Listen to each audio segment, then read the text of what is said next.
Hello students. इस video में सीखेंगे कि प्राइस अफेक्ट, सब्स्टिट्यूशन अफेक्ट और इनकम अफेक्ट क्या होता है।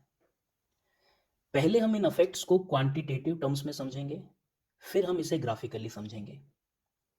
इस वीडियो में हम इन तीनों अफेक्ट्स को नॉर्मल गुड्स के केस में स्टडी करेंगे। इन्फीरियर गुड्स और गिवन गुड्स के केस में price affect, substitution affect, income affect क्या होता है, इसके लिए एक अलग से वीडियो बनाऊंगा। तो आइए समझते हैं कि प्राइस अफेक्ट, सब्स्टिट्यूशन अफेक्ट और इनकम अफेक्ट क्या है। सपोज करते हैं कि एक कंज्यूमर है जिसकी मनी इनकम 28 रुपए की है और इस मनी इनकम से वो दो गुड्स का कंजम्पशन कर रहा है, गुड एक्स और गुड वाई। ठीक है, माना गुड एक्स का जो प्राइस है वो 2 रुपए पर यूनिट है और गुड वाई का प्राइस भी 2 रुपए पर यूनिट है और वो दोनों ही गुड्स के साथ साथ यूनिट्स कंज्यूम कर रहा है। मतलब वो गुड एक्स पर अपनी मनी इनकम का कुल 14 रुपए खर्च कर रहा है और गुड वाई पर भी वो 14 रुपए खर्च कर रहा है। तो कंज्यूमर अपनी 28 रुपए की मनी इनकम से गुड एक्स और गुड वाई के टोटल 14 यूनिट्स कंज्यूम कर रहा है। अब एक एक्सपेरिमेंट करके देखते हैं। हम कंज्यूमर की इनकम को कांस्टेंट रखते हैं और गुड वाई के प्राइस को भी कांस्टेंट रखते हैं और गुड एक्स के प्राइस को चेंज करते हैं और देखते हैं कि गुड एक्स के कंजम्पशन पर क्या इफेक्ट पड़ता है। मान लेते हैं कि गुड एक्स का जो प्राइस है वो 2 रुपए से घटकर 1 रुपए पर यूनिट हो गया है।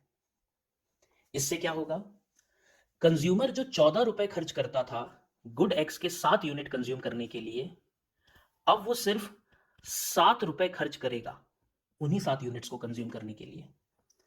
मतलब अब गुड एक्स और गुड वाई के 14 यूनिट कंज्यूम करने के लिए उसको 28 रुपए खर्च करने की जरूरत नहीं है, उसे केवल 21 रुपए खर्च करने पड़ेंगे। ठीक है, मतलब जो सेटिस्फेक्शन उसको पहले 28 रुपए खर्च करके मिलता था, अब वही सेटिस्फेक्शन उसे 21 रुपए खर्च करके मिल जाएगा और उसकी 7 रुपए की मनी इनकम भी सेव हो जाएगी। ठीक है, इस 7 रुपए की मनी इनकम सेव होने से उसकी परचेजिंग पावर 7 रुपए से बढ़ जाएगी। तो अब कंज्यूमर क्या करेगा, वो इन 7 रुपयों को भी, वही जो 7 रुपए से उसकी परचेजिंग पावर बढ़ गई, वो इन 7 रुपयों को भी गुड एक्स पर खर्च करेगा और गुड एक्स के कंजम्पशन को बढ़ा देगा ताकि अपनी मनी इनकम का फुल यूटिलाइजेशन करके वो मैक्सिमम सेटिस्फेक्शन पा सके। तो सोचिए गुड एक्स के कंजम्पशन को अब वो कितना बढ़ाएगा, क्योंकि गुड एक्स का प्राइस अब 1 रुपए पर यूनिट है और उसकी परचेजिंग पावर 7 रुपए से बढ़ गई है। तो वो अब गुड एक्स के कंजम्पशन को 7 यूनिट्स और बढ़ा सकता है, यानी वो गुड एक्स के 7 यूनिट एक्स्ट्रा कंज्यूम कर सकता है। तो अब वो गुड एक्स जिसका प्राइस घट के 1 रुपए हो गया है, उसकी कंजम्पशन को 7 यूनिट और बढ़ा सकता है, यानी 14 यूनिट का कंजम्पशन वो कर सकता है। अब उसका जो खर्चा है गुड एक्स पर वो 14 रुपए होगा।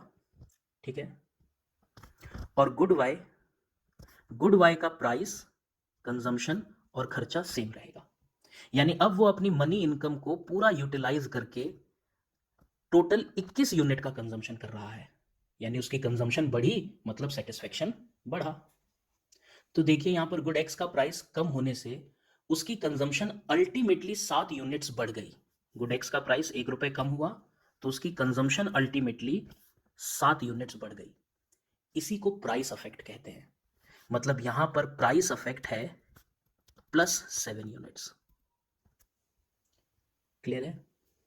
मैं ये भी बता दूं कि यहां पर सब्स्टिट्यूशन अफेक्ट 0 है।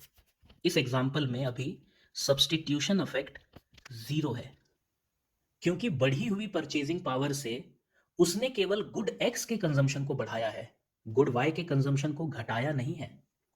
गुड वाई जितना पहले कंज्यूम कर रहा था अब भी उतना ही कंज्यूम कर रहा है। मतलब गुड एक्स का प्राइस कम होने पर कंज्यूमर ने उसे गुड वाई से सब्स्टिट्यूट नहीं किया, इसीलिए सब्स्टिट्यूशन अफेक्ट 0 है। आइए इस बात को ग्राफिकली समझते हैं। ये है आपका y एक्सिस, ये है आपका x एक्सिस, ये ओरिजिन। यहां पर हम रखते हैं गुड x को, यहां रखते हैं हम लोग गुड y को। माना ये है कंज्यूमर की बजट लाइन और ये है इंडिफरेंस कर्व जो इस पॉइंट पर बजट लाइन के साथ टेंजेंट हो रही है। जहां पर इंडिफरेंस कर्व और बजट लाइन टेंजेंट होते हैं उस पॉइंट को हम इक्विलिब्रियम पॉइंट कहते हैं, हमें पता है। तो इस इक्विलिब्रियम पॉइंट पर आप देख सकते हो कि वो गुड y का कंजम्पशन इतना कर रहा है, इसे y1 बोल देते हैं, और वो गुड x का कंजम्पशन इतना कर रहा है, इसे x1 बोल देते हैं। ठीक है। अब गुड x का प्राइस कम होने से आपने देखा कि कंज्यूमर की मनी इनकम 7 रुपए सेव हो गई, जिससे उसकी परचेजिंग पावर 7 रुपए बढ़ गई, और अब वो गुड x का 7 यूनिट एक्स्ट्रा कंज्यूम कर सकता है। यानी कहीं ना कहीं आप देख सकते हैं कि गुड y का प्राइस सेम है और गुड x का प्राइस कम हो गया। तो ये जो बजट लाइन है ये राइटवर्ड रोटेट हो जाएगी, ये रोटेट हो गई।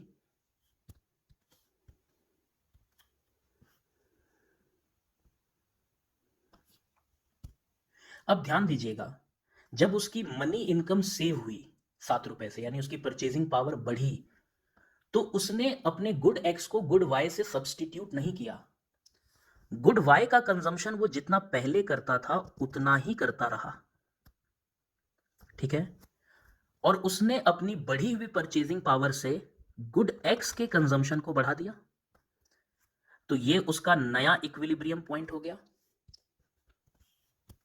तो अगर इनडिफरेंस कर्व बनाऊं तो वो इनडिफरेंस कर्व अब इस बजट लाइन को यहां पर टेंजेंट करेगा।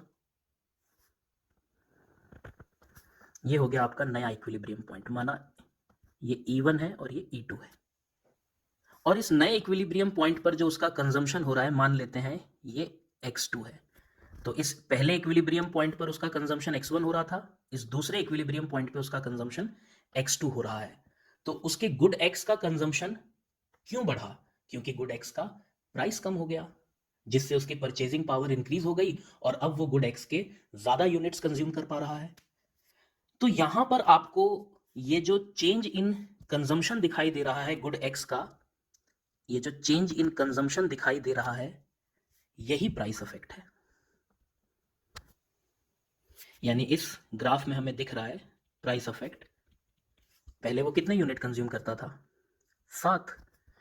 और जब प्राइस चेंज हुई, उसकी 7 रुपए से परचेजिंग पावर बढ़ी, तो उसने उस 7 रुपए को भी गुड एक्स पर खर्च किया, जिससे वो गुड एक्स के 7 एक्स्ट्रा यूनिट्स कंज्यूम कर पाया। तो अब उसकी कंजम्पशन कितनी हो गई होगी? 14। तो आप देख सकते हैं इस ग्राफ में भी प्राइस इफेक्ट दिख रहा है +7 यूनिट्स। तो ये था आपका प्राइस इफेक्ट। अच्छा, पिछले एग्जाम्पल को बेस लेकर एक और बात समझने की कोशिश करते हैं। ये जो पिछला एग्जाम्पल था इसको हम बेस लेते हैं और इसी में एक नई बात सीखते हैं। इस एग्जाम्पल में गुड एक्स का प्राइस कम होने से मनी इनकम 7 रुपए सेव हो गई थी, मतलब उसकी रियल इनकम या परचेजिंग पावर 7 रुपए बढ़ गई थी, और इस 7 रुपए से उसने गुड एक्स के कंजम्पशन को 7 यूनिट बढ़ा दिया था। पर एक रैशनल कंज्यूमर इस सिचुएशन में अगर चाहता तो अपनी सेटिस्फेक्शन और गेन कर सकता था। कैसे? वो गुड एक्स की कंजम्पशन को थोड़ा सा कम करके वहां से जो मनी इनकम बचती उसे भी गुड एक्स पर खर्च करके अपने सेटिस्फेक्शन को और बढ़ा सकता था। क्योंकि गुड एक्स सस्ता हो गया है, तो गुड एक्स का कंजम्पशन जितना ज्यादा करेगा उसको सेटिस्फेक्शन भी उतना ही ज्यादा मिलेगा। तो सपोज करते हैं, इसी एग्जांपल को बेस लेकर चलते हैं।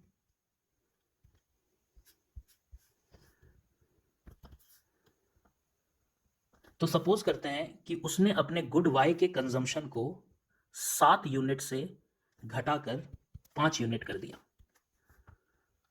जब वो अपने गुड वाई के कंजम्पशन को 7 यूनिट से घटाकर 5 यूनिट कर देगा, तो गुड वाई पर खर्चा भी अब उसका 10 रुपए होगा। ठीक है।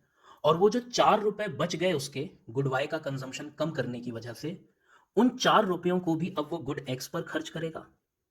क्योंकि गुड एक्स सस्ता है, गुड वाई के कंजम्पशन से उसे गुड एक्स का कंजम्पशन करके ज्यादा सेटिस्फेक्शन मिल रहा है, तो वो अपने रिसोर्सेस को गुड वाई से हटाकर गुड एक्स की तरफ एलोकेट करेगा। ठीक है, तो वो 4 रुपए जो बच गए यहां पर, वो उन 4 रुपयों से गुड एक्स का कंजम्पशन बढ़ा देगा। तो गुड एक्स का कंजम्पशन, भाई गुड एक्स 1 रुपए पर यूनिट है, 4 रुपए से कंजम्पशन और बढ़ाओगे तो 4 यूनिट और कंज्यूम कर पाओगे, यानी गुड एक्स का कंजम्पशन अब 18 यूनिट्स का हो जाएगा। बताइए, गुड एक्स का प्राइस कम होने से, जब गुड एक्स का प्राइस कम नहीं हुआ था तो गुड एक्स का कंजम्पशन आप कितना करते थे? 7 यूनिट। अब गुड एक्स का प्राइस कम होने पर आपकी मनी इनकम सेव हो गई 7 रुपए, आपकी परचेजिंग पावर बढ़ गई, तो आपने 7 यूनिट तो अपनी परचेजिंग पावर बढ़ने की वजह से कंजम्पशन बढ़ा दिया, और आपने 4 यूनिट कंजम्पशन गुड वाई से रिसोर्सेस को गुड एक्स में एलोकेट करके बढ़ा दिया। मतलब गुड वाई का कंजम्पशन कम करके गुड एक्स के 4 यूनिट कंजम्पशन और बढ़ा दिया। तो अब आपका प्राइस इफेक्ट आप देख सकते हो 7 यूनिट का नहीं है, क्योंकि जब प्राइस चेंज नहीं हुआ था तो गुड एक्स का कंजम्पशन होता था 7 यूनिट। अब प्राइस चेंज होने के बाद गुड एक्स का कंजम्पशन हो गया है 18 यूनिट, तो टोटल प्राइस इफेक्ट 11 यूनिट्स का हो गया। लेकिन यहां पर सब्सटीट्यूशन इफेक्ट 0 नहीं है। इस प्राइस इफेक्ट में थोड़ा कंट्रीब्यूशन सब्सटीट्यूशन इफेक्ट का भी है, क्योंकि आपको दिख रहा है अगर प्राइस इफेक्ट 11 यूनिट है तो उसमें 4 यूनिट्स सब्सटीट्यूशन इफेक्ट की वजह से बढ़े हैं। मतलब 4 यूनिट का कंजम्पशन बढ़ा है सब्सटीट्यूशन इफेक्ट की वजह से, और 7 यूनिट का कंजम्पशन बढ़ा है वो 7 रुपए परचेजिंग पावर बढ़ने की वजह से। इसलिए टोटल प्राइस इफेक्ट 11 यूनिट्स का है। तो पिछले एग्जाम्पल में आप देख रहे थे कि वो गुड एक्स को गुड वाई से सब्सटीट्यूट नहीं कर रहा था, उसकी 7 रुपए की मनी इनकम बची, 7 रुपए की परचेजिंग पावर बढ़ी, और उस 7 रुपए की परचेजिंग पावर बढ़ने से उसने गुड एक्स के 7 यूनिट का कंजम्पशन बढ़ा दिया, मगर गुड वाई का कंजम्पशन घटाया नहीं, तो वहां पे सब्सटीट्यूशन इफेक्ट 0 था। और यहां पर वो 7 यूनिट गुड एक्स को बढ़ा तो रहा है, साथ ही साथ गुड वाई का कंजम्पशन कम करके वहां से भी 4 रुपए जो बच रहे हैं उससे गुड एक्स के कंजम्पशन को 4 यूनिट बढ़ा रहा है। यानी इस एग्जांपल में सब्सटीट्यूशन इफेक्ट भी आपको 4 यूनिट का देखने को मिला। आइए इसी को ग्राफ बनाकर समझते हैं।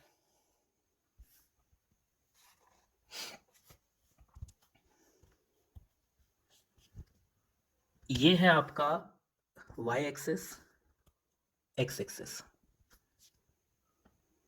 ओरिजिन। यहां पर हम रखते हैं गुड x को, यहां रखते हैं गुड y को।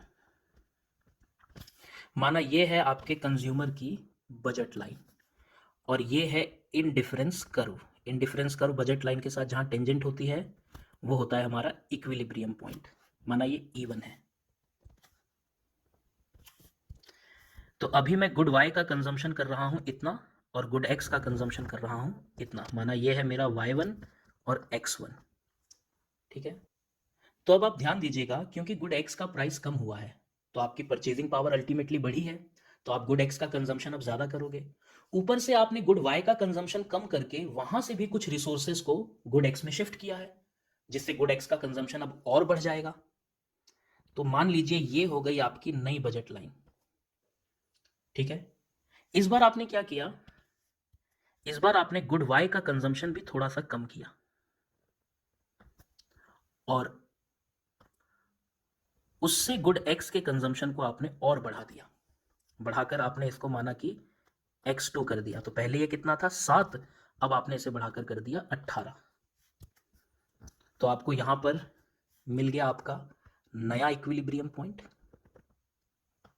E2, और ये है आपका टोटल प्राइस इफेक्ट प्लस के 11 यूनिट्स। अब हमें ये तो पता है कि सब्सटीट्यूशन इफेक्ट से भी गुड एक्स का कंजम्पशन 4 यूनिट बढ़ा है, पर इस ग्राफ में नजर नहीं आ रहा। ये सब्सटीट्यूशन इफेक्ट हमें इस ग्राफ में दिखाई नहीं दे रहा है। इस ग्राफ में तो हमको केवल प्राइस इफेक्ट दिखाई दे रहा है। देखिए, ये मेरा पुराना इक्विलिब्रियम पॉइंट है जब मेरा गुड एक्स का प्राइस 2 रुपए था। ये मेरा नया इक्विलिब्रियम पॉइंट है। तो पुराने इक्विलिब्रियम पॉइंट पे मेरा कंजम्पशन 7 यूनिट था, नए इक्विलिब्रियम पॉइंट पे मेरा कंजम्पशन 18 यूनिट है। तो प्राइस के चेंज होने से मेरा कंजम्पशन 11 यूनिट का बढ़ गया, तो ये तो प्राइस इफेक्ट है। लेकिन यहां पे सब्सटीट्यूशन इफेक्ट भी तो हुआ है ना कहीं आपने गुड वाई का कंजम्पशन कम किया है और उन रिसोर्सेस को भी आपने गुड एक्स में यूटिलाइज किया है। तो वो सब्सटीट्यूशन इफेक्ट तो यहां नजर नहीं आ रहा, तो वो कैसे दिखेगा? तो यहां पर इस सब्सटीट्यूशन इफेक्ट को दिखाने के लिए एक बहुत बड़े इकोनॉमिस्ट हैं, प्रोफेसर हिग्स, जिन्होंने एक कॉन्सेप्ट डेवलप किया और उनका ये कॉन्सेप्ट हिग्सियन सब्सटीट्यूशन इफेक्ट के नाम से फेमस हो गया। इन्होंने कहा कि सब्सटीट्यूशन इफेक्ट, जो कि हमारे एग्जाम्पल में 4 यूनिट है, उसे दिखाने के लिए उन 7 यूनिट्स के इफेक्ट को खत्म करना होगा जो कंज्यूमर के 7 रुपए मनी इनकम सेव होने की वजह से बढ़ी थी। वो जो कंज्यूमर की मनी इनकम 7 रुपए बची थी ना, जिससे उसकी 7 रुपए परचेजिंग पावर बढ़ गई थी और उसने अपनी कंजम्पशन को 7 यूनिट बढ़ा दिया था। हमें इस 7 यूनिट्स के इफेक्ट को खत्म करना होगा, क्योंकि हम देख रहे हैं कि उसने गुड वाई का कंजम्पशन कम करके गुड एक्स के कंजम्पशन को और बढ़ाया है। ये सब्सटीट्यूशन इफेक्ट है। कितना बढ़ा दिया है? 4 यूनिट। तो प्राइस इफेक्ट की वजह से उसका कुल कंजम्पशन 11 यूनिट बढ़ा है, जिसमें 4 यूनिट सब्सटीट्यूशन इफेक्ट वाले हैं और 7 यूनिट ये वाले हैं। अगर आप इन 11 यूनिट्स में से वो 7 यूनिट का इफेक्ट हटा दो इस ग्राफ में से, तो आपको वो 4 यूनिट का सब्सटीट्यूशन इफेक्ट दिखने लगेगा। अब सवाल है कि ये कैसे करें? तो हिग्स ने कहा कि कंज्यूमर की मनी इनकम 7 रुपए कम कर दो, इससे उसकी 7 रुपए से जो परचेजिंग पावर बढ़ी थी वो कॉम्पनसेट हो जाएगी और 7 यूनिट का इफेक्ट खत्म हो जाएगा और वो अपनी पुरानी परचेजिंग पावर पे आ जाएगा। मतलब हिग्स कह रहा है कि कंज्यूमर की जो 7 रुपए की मनी इनकम सेव होने से जो उसकी परचेजिंग पावर बढ़ गई थी ना, जिससे वो 7 यूनिट ज्यादा खरीद पा रहा था, आप उस इफेक्ट को खत्म करो। कैसे? आप उसकी मनी इनकम को 7 रुपए कम कर दो, इससे वो अपनी पुरानी परचेजिंग पावर पर आ जाएगा और उतने ही यूनिट कंज्यूम कर पाएगा जितने वो पहले करता था। उसके बाद आप गुड वाई के कंजम्पशन को कम करके उसके रिसोर्सेस को गुड एक्स में अलॉट करना और देखना कि सब्सटीट्यूशन इफेक्ट कितना है। क्योंकि जब आप उन 7 यूनिट्स के इफेक्ट को कम कर दोगे तो 4 यूनिट का सब्सटीट्यूशन इफेक्ट आप आसानी से ग्राफ में देख पाओगे। तो मतलब कुल मिलाकर हिग्स कह रहा है कि कंज्यूमर की 7 रुपए की मनी इनकम कम कर दो और उसे पुराने परचेजिंग पावर पर ले आओ। इस चीज को हिग्स ने नाम दिया कॉम्पनसेटिंग वेरिएशन इन इनकम। मतलब इनकम को कम करके उसकी जो परचेजिंग पावर बढ़ गई है उसको कॉम्पनसेट करना। हम जानते हैं कि जब मनी इनकम कम होती है तो क्या होता है? जब भी मनी इनकम कम होती है तो आपका ये जो बजट लाइन है ये लेफ्टवर्ड शिफ्ट हो जाता है। ठीक है? मतलब जो नई बजट लाइन थी उसके पैरेलल एक दूसरी नई बजट लाइन ड्रॉ करनी पड़ेगी हिग्स के अकॉर्डिंग। ऐसा क्यों? क्योंकि मनी इनकम को घटाओगे तो बजट लाइन लेफ्टवर्ड शिफ्ट हो जाएगी। तो ये जो नई वाली बजट लाइन है ना, ये वाली, इस बजट लाइन के पैरेलल एक नई बजट लाइन ड्रॉ करनी पड़ेगी जो इस पुरानी इनडिफरेंस कर्व को टेंजेंट होती हुई जाए। तो एक नई बजट लाइन ड्रॉ करते हैं, क्योंकि आपकी मनी इनकम कम हो जाएगी, क्योंकि आप 7 रुपए मनी इनकम कम कर दोगे परचेजिंग पावर को कॉम्पनसेट करने के लिए, तो आपकी बजट लाइन लेफ्टवर्ड शिफ्ट हो जाएगी। तो एक नई बजट लाइन ड्रॉ करिए, मगर ये नई बजट लाइन पुराने इनडिफरेंस कर्व को टेंजेंट करती हुई जानी चाहिए। ठीक है? तो ये जो नई बजट लाइन है ये पुराने इंडिफरेंस कर्व को यहां पर टेंजेंट कर रही है। तो ये हो गया अब नया इक्विलिब्रियम पॉइंट माना E3, और इस नए इक्विलिब्रियम पॉइंट पर आपका गुड एक्स का कंजम्पशन है माना ये X3।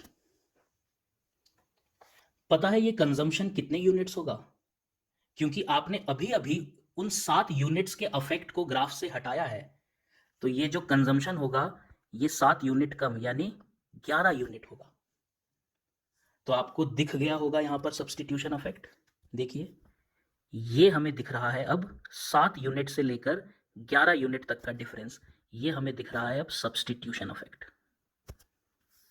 और ये जो था 7 यूनिट से लेकर 18 यूनिट तक का डिफरेंस, ये था प्राइस इफेक्ट। क्लियर है? आपको मालूम है जब इनकम चेंज होती है तो इनकम चेंज होने से जो कंजम्पशन में चेंज आएगा उसे इनकम इफेक्ट कहते हैं। इनकम चेंज होने से जो गुड्स के कंजम्पशन में चेंज होता है उसे इनकम अफेक्ट कहते हैं। और अभी अभी हमने कंज्यूमर की इनकम को चेंज किया है, घटाया है। तो इनकम चेंज होने से उसके कंजम्पशन में कितना चेंज आ रहा है आप देख सकते हो। X3 से X2 का डिफरेंस, ये है उसका इनकम अफेक्ट। अरे भाई, ये आपका इक्विलिब्रियम पॉइंट था E2, यहाँ पर आपका कंजम्पशन 18 यूनिट था। जब आपने मनी इनकम को कम किया तो आपकी बजट लाइन लेफ्टवर्ड शिफ्ट हो गई और ये आपका नया इक्विलिब्रियम पॉइंट आ गया E3, यहाँ पर आपका कंजम्पशन 11 यूनिट है। तो इनकम को चेंज करने से कंजम्पशन में कितना चेंज हुआ? 7 यूनिट का। तो ये वाला अफेक्ट इनकम अफेक्ट है। इस ग्राफ से ये बात प्रूफ होती है कि price affect is the combination of substitution affect and income affect.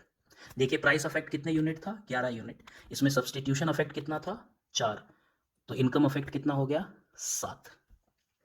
आपको एक मजे की बात बताऊं, हम जानते हैं कि price affect in case of normal goods, मैं जो भी बात कर रहा हूं अभी नॉर्मल गुड्स के रेस्पेक्ट में कर रहा हूं, नॉर्मल गुड्स के केस में प्राइस अफेक्ट नेगेटिव होता है, सब्सटीट्यूशन अफेक्ट नेगेटिव होता है, मगर इनकम अफेक्ट पॉजिटिव होता है।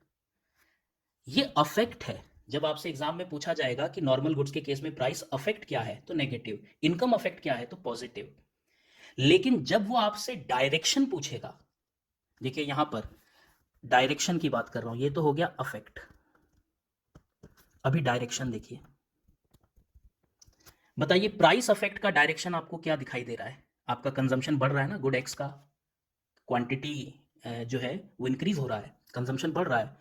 तो प्राइस अफेक्ट का जो डायरेक्शन है वो ये ऐसा है, बढ़ रहा है। ये बता रहा है कि मेरे गुड एक्स का कंजम्पशन बढ़ा। सब्सटीट्यूशन अफेक्ट का डायरेक्शन भी कैसा है? Same direction. ये भी बता रहा है कि मेरे गुड एक्स का कंजम्पशन बढ़ा। और इनकम अफेक्ट का भी डायरेक्शन क्या है? Same direction. मतलब ये सारे अफेक्ट आपको दिखा रहे हैं कि गुड एक्स का कंजम्पशन इन सभी इफेक्ट्स की वजह से बढ़ा है। तो यानी ये सेम डायरेक्शन में मूवमेंट कर रहे हैं। तो अगर आपसे पूछा जाए कि नॉर्मल गुड्स के केस में सब्सटीट्यूशन अफेक्ट और इनकम अफेक्ट क्या होता है, तो मैं बोलूंगा नेगेटिव और पॉजिटिव। लेकिन अगर मेरे से सवाल बदल कर पूछा जाए कि बताइए सब्सटीट्यूशन अफेक्ट और इनकम अफेक्ट सेम डायरेक्शन में हो तो वो कौन से गुड्स हैं, तो भाई सब्सटीट्यूशन अफेक्ट भी सेम डायरेक्शन में, इनकम अफेक्ट भी सेम डायरेक्शन में। ऐसा तो नॉर्मल गुड्स के केस में ही होता है।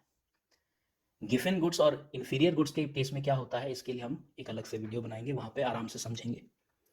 आप इस वीडियो को एक बार दोबारा देखिएगा अगर आपको कुछ समझ में ना आया हो। और अगर आपके मन में कोई भी क्वेश्चन है, कोई भी डाउट है, तो नीचे कमेंट सेक्शन में आप कुछ भी सवाल पूछ सकते हैं, जो भी आपको डाउट हो। और अगर आपको मेरे पढ़ाने का तरीका अच्छा लगा तो आप इस वीडियो को लाइक कर सकते हैं अगर आपका मन हो, और मेरे चैनल को सब्सक्राइब कर सकते हैं। बहुत जल्द मिलेंगे एक अगली वीडियो में किसी नए टॉपिक के साथ। Thank you.